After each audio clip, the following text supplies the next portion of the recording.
Namaskar, this is Akhilesh Bhargava. Welcome to Tit-Bits on Business and Finance with me.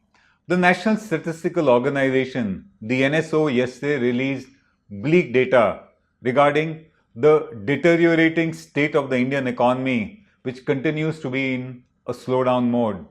It says that during the current financial year, which is 2019-20, the Indian economy is expected to grow at the rate of 5% only, and that is an 11-year low. It further says that the manufacturing sector in India in this year will grow at the rate of 2%. That is a 2-decade low.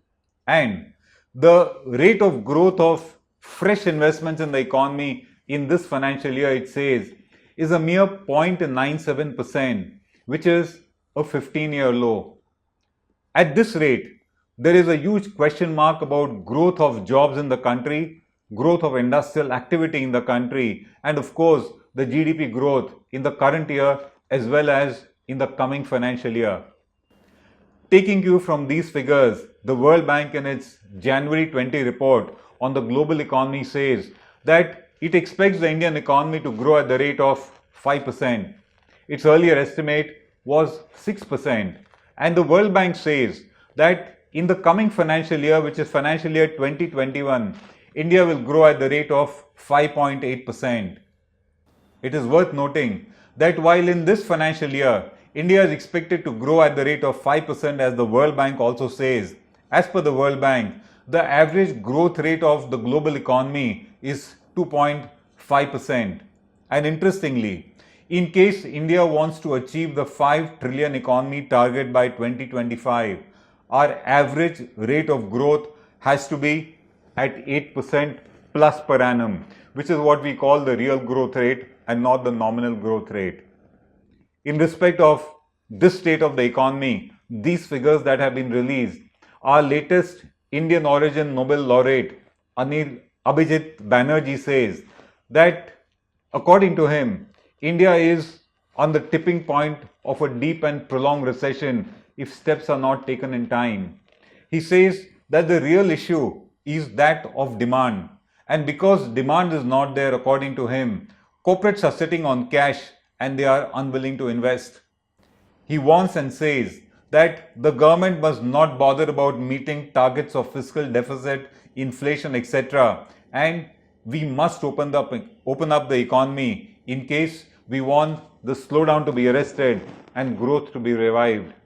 In the light of these figures, in the light of this scenario, let's look at the $5 trillion economy, the target set by Mr. Modi for 2025.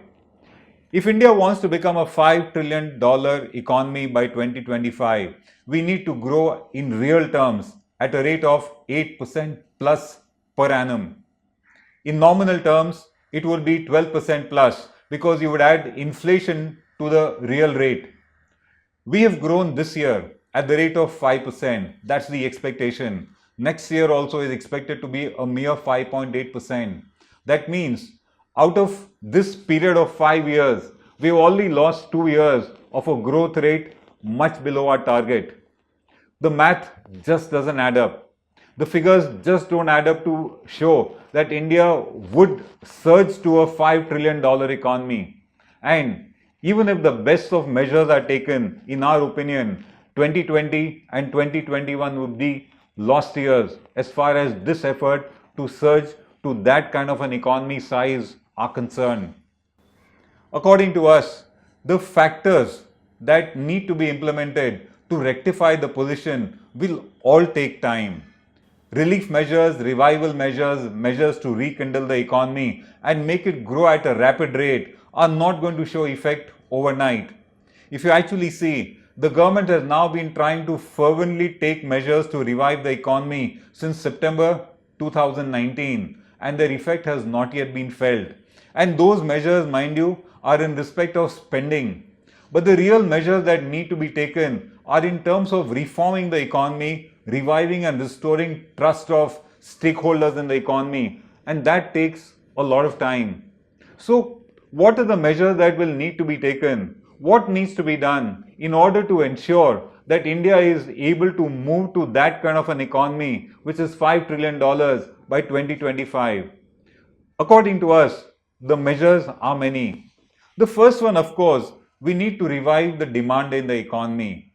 We are facing a situation where demand has collapsed, it continues to recede.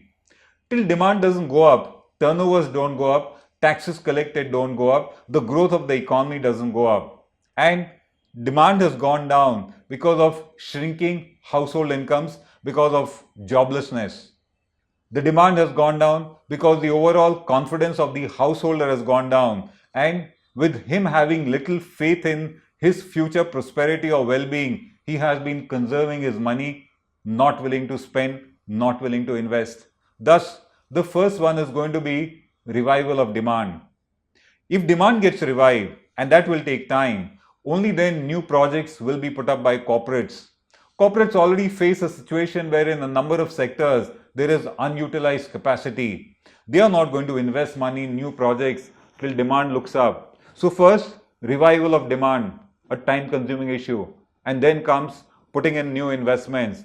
That also will take time. The other factor then is, in case we want to grow significantly, we need an infrastructure to match and facilitate that kind of growth. At the moment, we have a huge infrastructure deficit and sadly an empty treasury.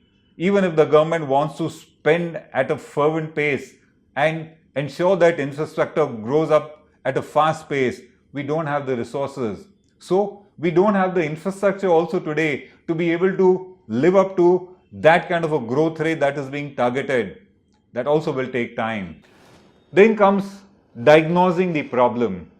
When you are talking about dynamic economy and you want to meet that kind of a target, you need diagnosis of the state of the economy which is quick on a real-time basis and not delayed. And you also then need appropriate measures. We are facing a situation where not only is the problem recognized in a delayed manner or the state of the economy recognized in a delayed manner, but even the diagnosis is faulty and so is the revival measure. That needs to be corrected. That also will take time. In case an economy wants to grow faster, exports are an option. But then, with all the kind of strife in the global economy and global polity, the export markets have not been growing. And wherever export markets have been shifting, that growth has not come to India. It has gone to the likes of Bangladesh, Thailand, Vietnam, etc.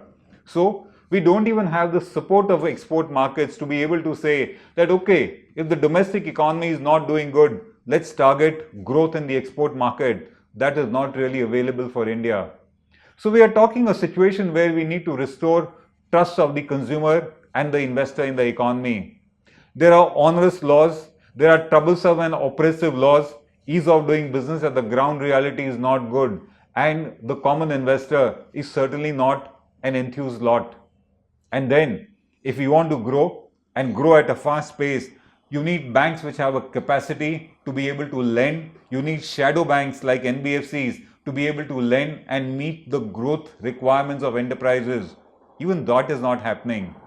So when it comes to trying to meet that $5 trillion economy, according to us, that looks to be an impossible dream that has been set up by the Prime Minister. We are nowhere near to even adding up to the math to say that we are meeting the target. On a year-to-year basis, the growth is not taking place.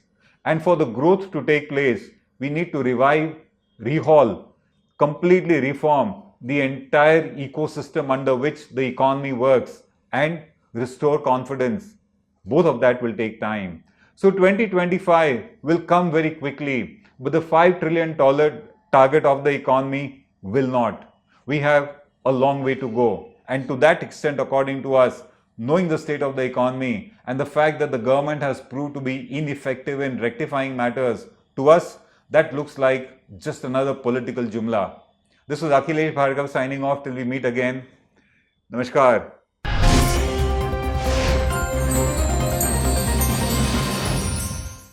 Now be the first to know about the latest updates on our new news app.